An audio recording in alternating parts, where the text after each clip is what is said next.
August 15, 2025, Anchorage, Alaska, a remote, icy frontier where the United States and Russia meet. President Donald Trump, back in the Oval Office, faces President Vladimir Putin. The world watches, breath held. This isn't just another summit, it's a turning point. The agenda, the war in Ukraine, a conflict that's redrawn Europe and cost countless lives. For Trump, it's a chance to prove his deal-making prowess and end a war he says America shouldn't fund. For Putin, it's an opportunity to secure his gains and fracture the West. Both leaders arrive with their own ambitions, each seeing the other as a means to reshape the world order.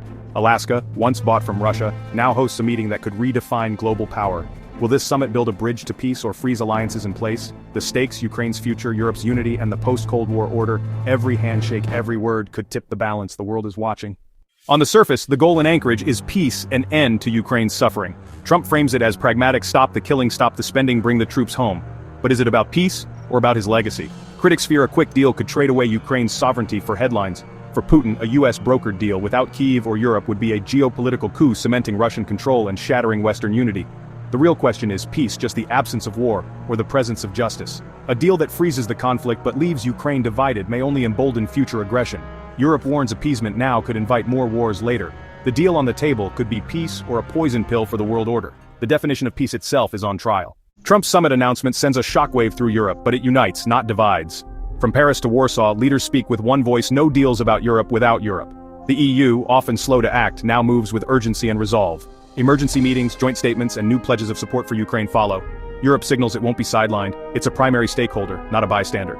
The specter of a new Yalta, where great powers decide the fate of smaller nations, is firmly rejected. More weapons, more funding, more unity. Europe is determined to ensure Kyiv negotiates from strength. This is a new Europe, asserting its own security and values. The alliance is a partnership, not a hierarchy.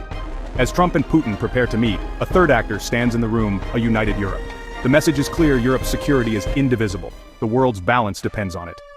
Europe's leaders raise their voices. Macron in Paris: peace cannot be built on the ruins of sovereignty. We seek a just peace, not silence born of subjugation. Berlin's chancellor: we know the cost of appeasement. A peace that rewards aggression is no peace at all.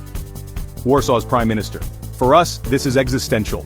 Any deal that sells out Ukraine sells out all of Eastern Europe. These aren't just political statements, they're a wall of principle. Europe refuses to be a spectator to its own destiny.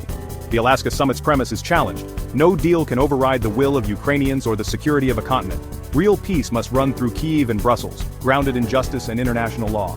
The message: Europe stands with Ukraine, today and tomorrow. The chorus is defiant, unified, and resolute. The world is listening. As Trump and Putin land in Anchorage, the world faces a stark question. What is the true price of peace? Is peace just a pause in violence, or does it demand justice and accountability? A deal that rewards aggression could unravel the global order, emboldening future conflicts. The summit tests alliances. Can Trump deliver a deal his allies trust, or will he fracture the West? If Europe feels betrayed, NATO's unity could shatter. This isn't just about Ukraine. It's about the world we want to build. Do we stand for laws and sovereignty, or for power and backroom deals? The answer will define our future.